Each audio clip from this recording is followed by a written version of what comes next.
क्या diploma electrical करने के बाद प्राइवेट जॉब्स है और कहाँ है, और ख़ास बात क्या है, तीनों में ही वैकेंसीज निकलते हैं। कैसे कैसे फैसिलिटीज़ मिलते हैं मैं आपको दिखा देता हूँ, बस एक एक आप सुनना, मैं आपको बताऊँगा। इसका जो पैकेज है जस्ट डबल हो जाता है। इसको करना चाहिए diploma electrical. I am pretty sure you will be shock to know about it.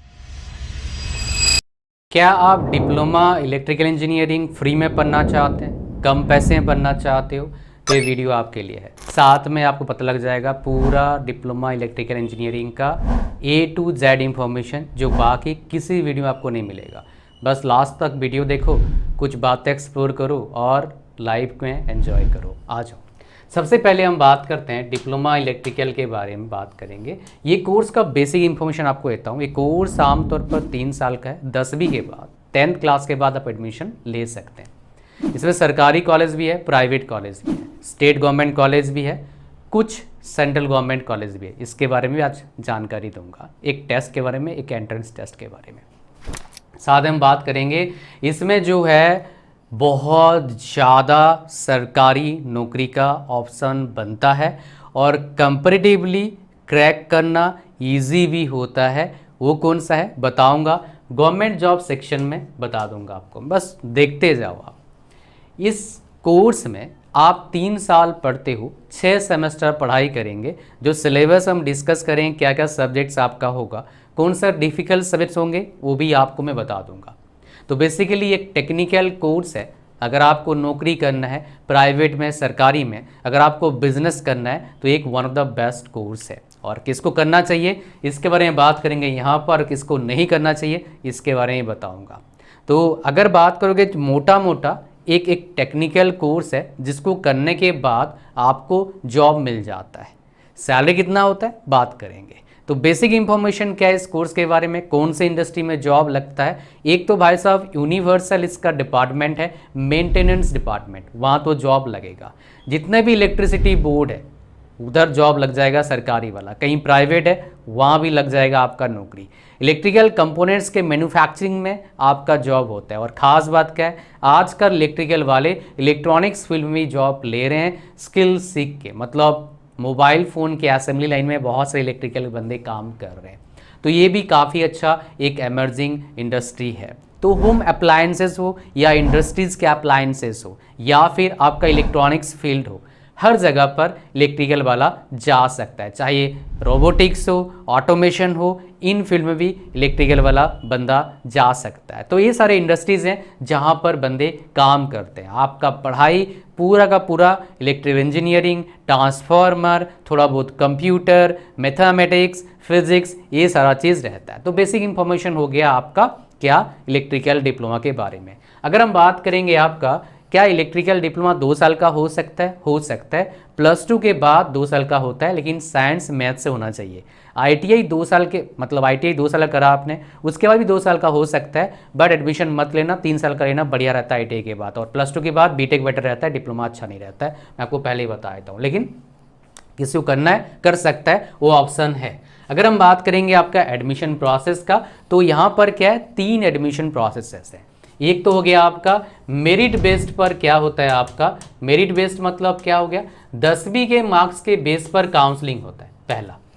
दूसरा क्या होगा आपका एंट्रेंस होता है, आपके एंट्रेंस होगा आपका, मतलब एग्ज़ाम होगा, उसके बेस पर आपको क्या मिलेगा, आपको एडमिशन मिलेगा। तो 2 तरह का एग्ज़ाम होता है, एक स्टेट लेवल का, हर स्टेट का खुद का एग्ज़ाम है अगर मेरिट बेस्ड नहीं है तो, अगर एग्जाम बेस एग्जाम होगा। दूसरा क्या है आपका सेंट्रल गवर्नमेंट के अंडर भी कुछ इंस्टीट्यूट्स आते हैं जिनके थ्रू से आप, मतलब जिनके एंट्रेंस एग्जाम होता है या फिर मेरिट बेस्ड भी होता है, उनके थ्रू से एडमिशन ले सकते हैं। ऐसे ही एक कॉलेज है जो आपको बहुत फ़ायदा देता है और उसमें आप फ्री में भी पढ़ सकते हो, एक क्लॉज है। ये सारे बातें करेंगे, आओ पहले उस कॉलेज के बारे में जानते हैं, फिर इस वीडियो में आगे बढ़ेंगे। ये सारे डिटेल्ड इंफॉर्मेशन जो आपको किसी बाकी वीडियो में नहीं मिलेगा, इस बात का तो गारंटी है। ये जो कॉलेज है इसका नाम है RGIPT, Rajiv Gandhi institute of petroleum technology. इनके 3 कैंपसेस हैं, एक आपका JS अमेठी यूपी में, एक शिव सागर आसाम में, और एक कैंपस है बैंगलोर कर्नाटका में। तो बेसिकली ये जो आपका डिप्लोमा कोर्स है ये शिव सागर असम में कराया जाता है और इसमें इनके पास क्या है, ये 6 ब्रांचेज हैं इंक्लूडिंग इलेक्ट्रिकल इंजीनियरिंग। इनका जो टेस्ट होगा आपका डिप्लोमा एडमिशन टेस्ट, ये बेसिकली आपका होगा मई में, आमतौर पर टेस्ट होगा। अप्रैल 1 से इसका रजिस्ट्रेशन चालू हो चुका है। इसका लिंक कहाँ पर है, इस वीडियो के डिस्क्रिप्शन और फर्स्ट कमेंट में है। तो भाई इस अपॉर्चुनिटी को मिस मत करना। आइए इस कॉलेज के बारे में कुछ इंपॉर्टेंट बातें मैं आपको बताता हूँ, और इस वीडियो को बना रहा हूँ मैं इनके कोलैबोरेशन से। तो जो ये कॉलेज है ये किसके अंडर आता है, आपका ministry of petroleum and natural gas, government of India. मतलब क्या है, सेंट्रल गवर्नमेंट के अंडर ये कॉलेज आता है, इसलिए ये बहुत सारे फैसिलिटीज़ ऑफर कर पाते हैं आपको, जो बहुत सारे डिप्लोमा कॉलेज को मैं जानता हूँ वो इसके आसपास ही पहुँच नहीं पाते। ये जो RGIPT है ये को promoted by these PSUs ONGC, IOCL, OIL, GIL, BPCL, HPCL। अगर कोई बच्चा RGIPT में एडमिशन लेना चाहता है बीटेक में, अगर वो डिप्लोमा किया है और उसके पास CPI मोर देन 7.5 है तो भैया वो एलिजिबल हो जाता है लेटर एंट्री के लिए डायरेक्टली बीटेक में RGIPT कैंपस जैस में, और उसमें एडमिशन होता है इन जनरल G एडवांस से। तो ये सबसे अमेजिंग एक आपको क्या मिलता है, ऑप्शन मिलता है, अपॉर्चुनिटी मिलता है। इस कॉलेज के कुछ रिक्रूटर्स आप देखिए यहाँ पर, including Indian oil, GIL, NRL, ये सारे क्या है PSUs हैं। जब किसी कॉलेज को जो देखते हैं आप ना, आप उसके फैकल्टीज जरूर देखिए। तो इनके फैकल्टीज के प्रोफाइल थोड़ा देख लीजिएगा आप, मैं बस पॉज कर लेना, पॉज कर देखना, आप पढ़ना एक बार इनके प्रोफाइल एक बार। केमिकल इंजीनियरिंग का, मैकेनिकल इंजीनियरिंग का, इलेक्ट्रिकल इलेक्ट्रॉनिक्स इंजीनियरिंग डिपार्टमेंट का एंड इंजीनियरिंग साइंस का, ये जो आप देख पा रहे हैं मेरा जहाँ स्क्रॉल कर रहा हूँ, as well as petroleum engineering का। तो ये बेसिकली क्या है, टीचर्स की प्रोफाइल है, एक बार आप पॉज कर जरूर पढ़िएगा। 6 ब्रांचेज में ये डिप्लोमा ऑफर करते हैं, हर ब्रांच में 80-80 सीट्स है। बाहर के बच्चों के लिए क्या है आपका अलग सीट्स है और आसाम के बच्चों के लिए अलग सीट्स है, और इसका टेस्ट एलिजिबिलिटी ये भी बचा है, बता रहा हूँ अभी। तो आपके अगर 10th में 60% मार्क्स या उससे ज़्यादा है तो आप एलिजिबल हो जाते हो फॉर्म को फिल करने के लिए। लिंक कहाँ है, जैसे मैंने बताया आपको description as well as first comment में पिन्ड है। इसका एडमिशन होगा एंट्रेंस टेस्ट के थ्रू से, जो सीट्स बच जाएगा डायरेक्टली आपको एडमिशन दे दिया जाएगा, जिसका जितना परसेंटेज होगा उस बेसिस पर आपको क्या मिलेगा, ब्रांच मिल जाएगा। आसाम के बच्चों के लिए 50% सीट्स रिजर्व्ड है। बाहर आउटसाइड आसाम के बच्चे जो हैं उनके लिए 50% सीट्स है। तो आपके पास बहुत अच्छे नंबर ऑफ सीट्स हैं एडमिशन लेने के लिए। इसका रजिस्ट्रेशन का डेट 1 अप्रैल से स्टार्ट हो जाएगा और मई में इसके मोस्ट प्रोबेबली क्या होंगे, आपका टेस्ट होगा। तो बेसिकली आप कहीं से भी हैं, आप टेस्ट के लिए एलिजिबल हो जाते हो, बस वो बेसिक एलिजिबिलिटी आपको मीट करना होगा, then you are eligible. And test में क्या आएगा देख लो एक बार, मेंटल एबिलिटी टेस्ट आएगा, मैथमेटिक्स आएगा, जनरल साइंस आएगा एक्सक्लूडिंग बायोलॉजी, केमिस्ट्री आएगा, एज वेल एज आपका क्या आएगा, फिजिक्स आएगा। 100 नंबर का पेपर होगा, 0.25 मार्क्स क्या होंगे आपका, नेगेटिव मार्क होगा। एक क्वेश्चन का 1 नंबर मिलेगा, 2 घंटे का पेपर होगा आपका, MCQs पेपर होंगे आपके, ठीक है। एंड बेसिकली क्या है, इसमें आपको चाहिए होगा फुल सिलेबस। अगर आप फुल सिलेबस देखना चाहते हो, जानना चाहते हो, तो इसको मैं डाल दूंगा डिस्क्रिप्शन में, लेकिन आप कमेंट करिए क्या कि हमको डिप्लोमा एंट्रेंस टेस्ट का सिलेबस चाहिए, कमेंट में बताओ कितने लोगों को चाहिए, मैं डाल दूंगा PDF का, किसमें आपका डिस्क्रिप्शन में। और इसमें अप्लाई करने के लिए लिंक कहाँ पर है, डिस्क्रिप्शन में है एंड फर्स्ट कमेंट में है। अब चलिए अपने वीडियो को कंटिन्यू करते हैं आगे। नेक्स्ट हमारे पास क्या आता है, फीस कितना लगता है। वेल देखिए, अगर फीस का प्रॉब्लम आपका है तो आप सरकारी कॉलेज से करिए, यही ऑप्शन है। लेकिन जब मैं फीडबैक देखता हूँ बहुत से सरकारी कॉलेजेस के कैंपस अच्छे नहीं है, टीचर्स अच्छे नहीं है, तो ऐसे कॉलेजेस को अवॉइड करें। तो कैसे पता लगेगा, कॉलेज के कैंपस को विजिट करके पता लगता है कॉलेज के बारे में। तो अगर आप सोच रहे हैं अच्छा कॉलेज में एडमिशन लेने के लिए, तो कॉलेज कैंपस जरूर विजिट करिए, उससे आपको पता लग जाएगा। टीचर से बात करिए, बच्चों से बात करिए, पता लगेगा। लेकिन वैसे सरकारी कॉलेज में फ़ीस जो होता है 4-5 हज़ार पर ईयर से स्टार्ट होता है। 5 हज़ार पर ईयर वाले कॉलेजेस भी हैं आपके सरकारी कॉलेज में। हर स्टेट का अलग रहता है, 5 से 10, 15,000, 20,000 से ले 50,000 तक फीस जाता है पर ईयर का। सरकारी कॉलेजेस में 50,000 तक फीस जाता है पर ईयर का, है ना। और प्राइवेट में आपका 1 लाख वाला कॉलेज भी फीस वाला कॉलेज है। लेकिन आपका टारगेट क्या होना चाहिए? अच्छा कॉलेज, इसमें अच्छी फैकल्टीज़, अच्छे बच्चे हों, आप उसमें जा सकते हैं, कोई दिक्कत वाली बात नहीं है। अगर हम बात करेंगे स्कोप का, डिप्लोमा जितने भी ब्रांचेज हैं, electrical branch is one of the best branch for having wide range of opportunities. मतलब प्राइवेट में अपॉर्चुनिटी है, गवर्नमेंट में अपॉर्चुनिटी है, चाहे सेंट्रल गवर्नमेंट हो चाहे स्टेट गवर्नमेंट हो, एज वेल एज बिजनेस में अपॉर्चुनिटीज़ है, as well as further studies करते हैं हाई पेइंग जॉब्स के लिए, उसमें भी आपके पास ऑप्शन है, चाहे बीटेक करो या फिर एमटेक करें आगे जाके। ये बेसिकली आपको यहीं पे मिलता है। नेक्स्ट हम बात करेंगे आपका सिलेबस की बात करेंगे। एक फील्ड आपको बताऊं, सुनिए सिलेबस बताते बताते, ताकि आपको उस फील्ड के बारे में पता लग जाए। And I am pretty sure you will be shock to know about it. वो क्या है? अगर आप इलेक्ट्रिकल से कोई बीटेक करता है, एमटेक कर सकता है VLSI में। VLSI मतलब क्या? ये जो अभी कैमरे से रिकॉर्ड कर रहा हूँ ना आपका ये वीडियो, एक चिप होता है, आप लोग चिप बोलते हैं, उसको मेमोरी कार्ड ही बोलते हैं, और उसको हम लोग क्या बोलते हैं? सेमीकंडक्टर ही बोलते हैं, और उसको VLSI बोला जा सकता है। उसका फुल फॉर्म क्या होता है? Very large scale integration. इससे कई सारे हैं, फॉर्म आता है डिफरेंट डिफरेंट जगह पर एप्लीकेशन का।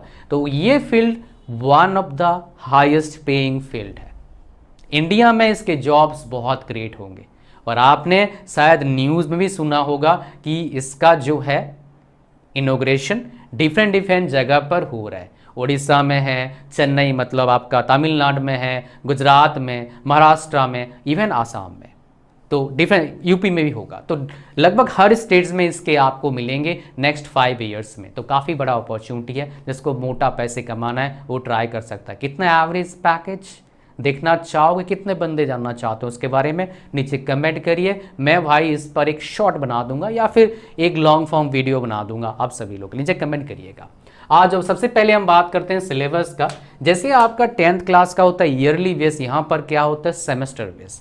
तो पहले सेमेस्टर में ये सारे आपके पास सब्जेक्ट्स आते हैं, और इनमें 2 सेट पर जरूर ध्यान दीजिएगा। एक मैथ्स पर स्टार्टिंग से, और ये जो सब्जेक्ट है इसमें एक भी क्लास आप बंक मत करना। एक क्लास आपने छोड़ दिया तो भाई आप दिक्कतें पढ़ सकते हो, बिकॉज एक क्लास जो होता है 2-3 क्लास मिला के एक क्लास होता है इनका। तो भाई इस मतलब ये जो आपका सब्जेक्ट है, इसमें प्रॉब्लम तभी आता है जब आप छोड़ते हैं क्लास।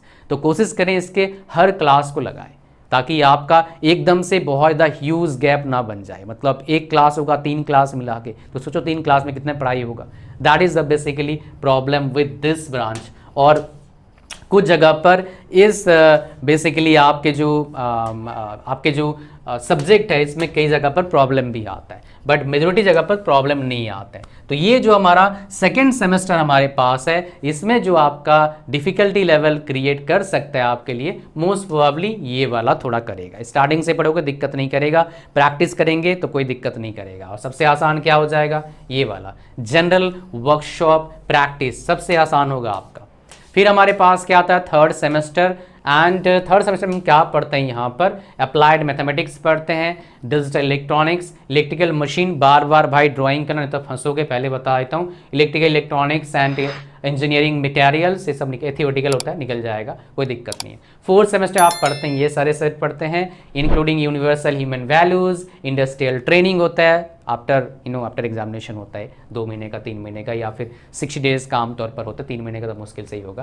तो ये सारे आपके पास है, थोड़ा दिक्कत कर सकता है मोस्ट प्रोबेबली आपको। पावर प्लांट इंजीनियरिंग थोड़ा ध्यान से पढ़ लेना, दिक्कत करेगा आपको। And 5th and 6th semester में पढ़ेंगे क्या? आपका ये सारे सेट पढ़ेंगे आपका 5th में। और इनमें से एक जो आपका डिपार्टमेंट, एक जो आपका है ये सिलेबस, ये बहुत ही अमेजिंग है, specially PLC and SCADA automation का बैकबोन है। अगर ऑटोमेशन इंडस्ट्री में किसी को जाना है, रोबोटिक्स में जाना है, ऑटोमेशन D2D मतलब अगर बात करेंगे यहाँ पर डिस्ट्रीब्यूशन टू डिस्ट्रीब्यूशन मतलब कंपनी के हिसाब से बताएंगे, और डिस्ट्रीब्यूशन टू कंज्यूमर बोल सकते हैं एक तरह का, है ना। तो ये D2C में भी है और D2D में भी है, तो काफ़ी अच्छा है, मतलब company to company and company to consumer लोग तक पहुंचा रहे हैं, तो इसमें काफ़ी अच्छा अपॉर्चुनिटीज़ है। इसमें आप क्या करिएगा भाई साहब, इसमें आप ड्राइंग पर ध्यान देना दिक्कत करेगा। एंड 6th में हमारे पास क्या आता है, ये सारे सब्जेक्ट हमारे पास आए थे, ये इतना डिफिकल्ट आपको नहीं लगेगा,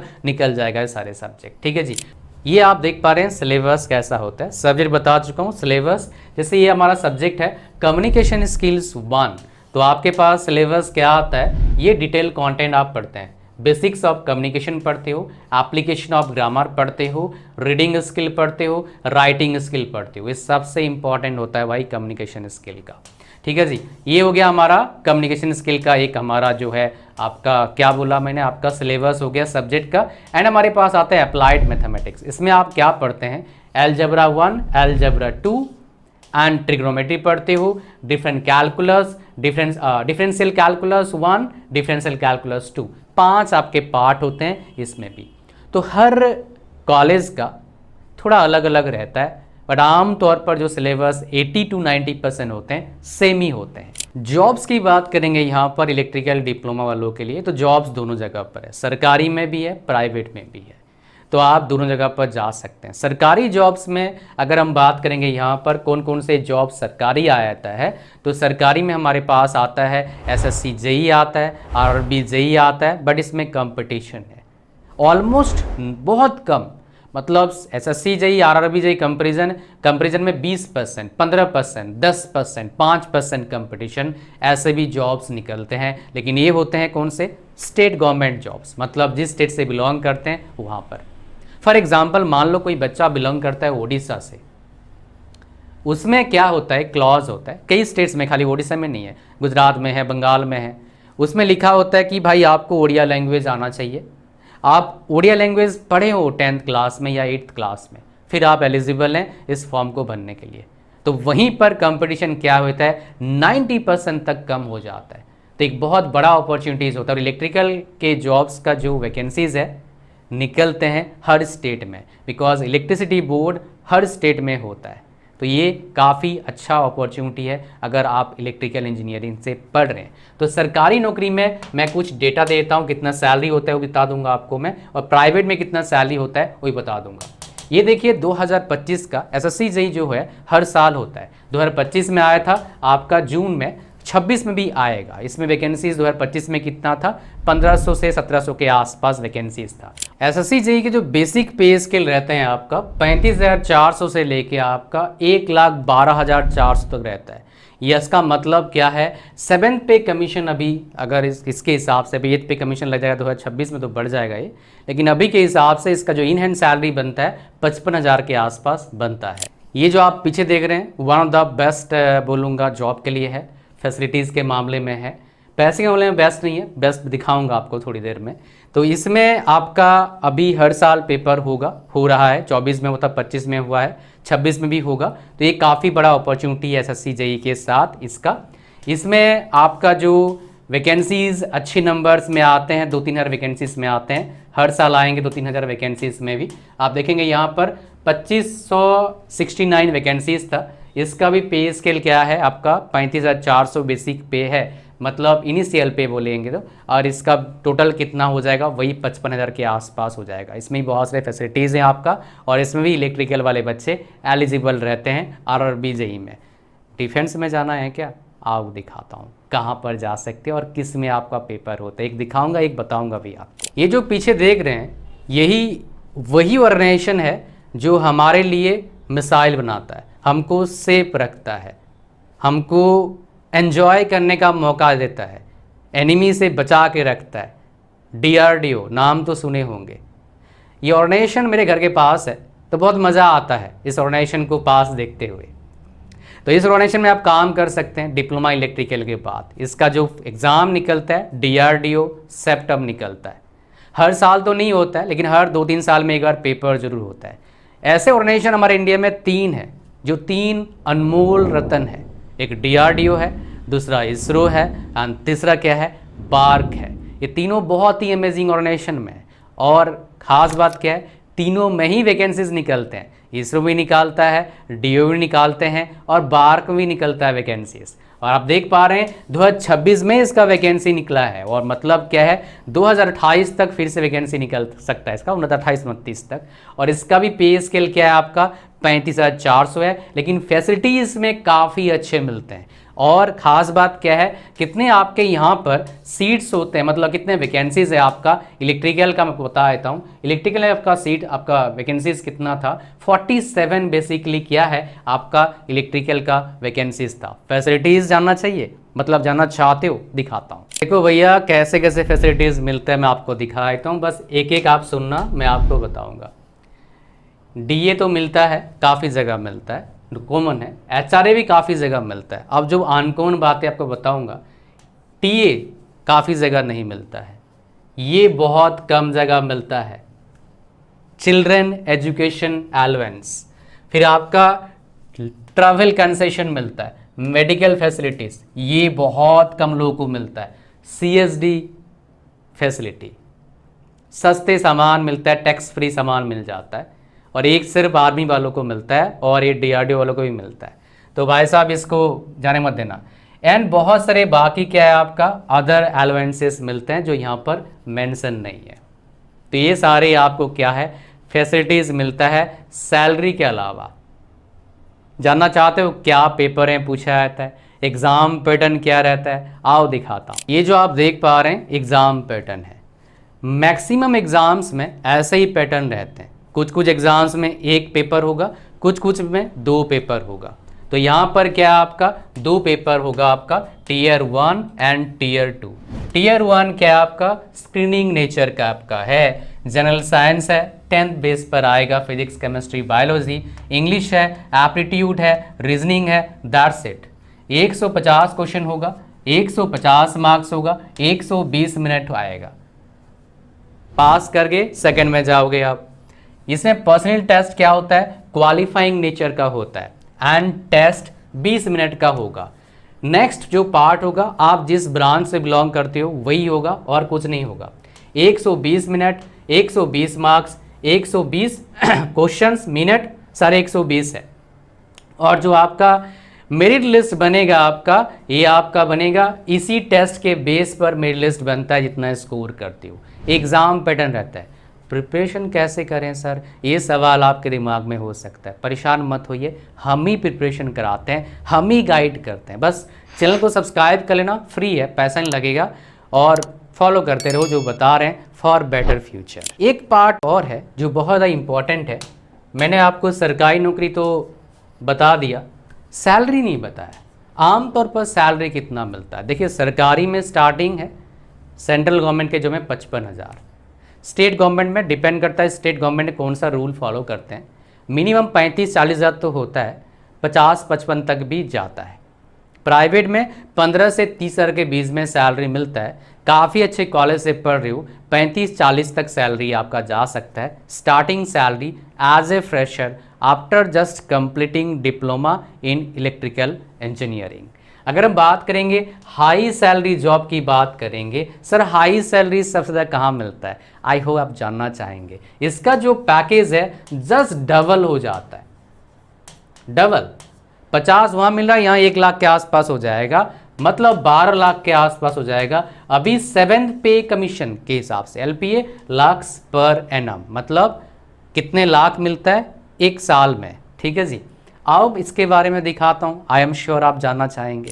अगर आप जानना चाहते हैं मोटा पैसे कहाँ मिलता है जॉब में, पूरे भारत में सरकारी जॉब जैसा ही होता है, परमानेंट होता है, एक बार जॉब लगना जाता नहीं है आमतौर पर, वो है आपका, ये खाली एक कंपनी नहीं है, ये HPCL एक PSU है, PSUs HPCL से भी ज़्यादा अच्छा पैसे देने वाले कंपनीज़ हैं, और डिप्लोमा के लिए उनके भी वैकेंसीज निकलते हैं। जैसे ONGC, पावर ग्रिड, ये ज़्यादा पैसे देते हैं एज़ कम्पेयर टू आपका HPCL, बट HPCL भी अच्छे पैसे देती है। और आप देखेंगे यहाँ पर पे स्केल 30,000 1,20,000 तक के पे स्केल के लिए आपका जो CTC बनता है 11 लाख के आसपास बन रहा है, और थोड़े बहुत ऐड कर दोगे जो फैसिलिटीज़ है तो 12 लाख बन जाएगा। 8th पे कमीशन के बाद 12 लाख प्लस 13 लाख के 14 लाख के आसपास आपका बनेगा CTC। मतलब क्या है, just double what I said to you earlier. तो ऐसे जगह पर आपके क्या है, क्या इलेक्ट्रिकल के वैकेंसीज रहते हैं, और ये इसी साल बेसिकली इसका रिक्रूटमेंट निकला है आपका फैब में, मार्च 25 फरवरी 2026 को निकला था। आप देख लीजिए यहाँ पर फैब में निकला है, और ये वैकेंसीज आजकल देख रहा हूँ HPCL का हर साल आ रहा है। इसमें हम जानने की कोशिश करेंगे, या मैं दिखाऊंगा आपको इलेक्ट्रिकल में कितना वैकेंसीज था। तो ये देखिए जूनियर एग्जीक्यूटिव इलेक्ट्रिकल कितना वैकेंसीज है, 117। 30,000 से 1,20,000 कुछ याद आया, तो इसी का ही पे स्केल है। और 3 साल डिप्लोमा आपने कर लिया, कोई एक्सपीरियंस का नीड नहीं है। There you go, write the examination, and if you are eligible, if you can able to crack the examination, you will get the job of that salary. That is one of the highest paying job, you can say that. If you are thinking about doing diploma in electrical, then these other companies can offer you maximum salary. क्या diploma electrical करने के बाद private jobs हैं और कहाँ हैं? Well देखिए, इसके डिपार्टमेंट बहुत सारे हैं। डिस्ट्रीब्यूशन डिपार्टमेंट्स हो सकता है, मतलब करंट जो है एक जगह से दूसरी जगह भेजते हैं तो उसका डिस्ट्रीब्यूशन होता है ना, ट्रांसपोर्टेशन होता है ना, तो वो बेसिकली डिपार्टमेंट हो सकता है आपका। एक मेंटेनेंस डिपार्टमेंट काफ़ी अच्छा है, और कंपनी जहाँ पर अप्लायंसेस बनते हैं वो भी काफ़ी अच्छा है। As compare, I mean if you'll tell me what are the products they are manufacturing, bulb भी मैन्युफैक्चरिंग हो रहा है, इलेक्ट्रिकल पैनल मैन्युफैक्चरिंग हो रहा है, किसी भी गाड़ी में इलेक्ट्रिकल पैनल लगता है उसमें इलेक्ट्रिकल डिप्लोमा वाला का काम आता है। तो ये सारे जॉब अपॉर्चुनिटीज़ है। नंबर ऑफ जॉब अपॉर्चुनिटीज़ काफ़ी अच्छे हैं इलेक्ट्रिकल वालों के लिए, प्राइवेट में भी। अगर आप बात करेंगे बेस्ट स्किल्स कौन सा है, वेल देखिए प्रॉब्लम सॉल्विंग स्किल आना चाहिए।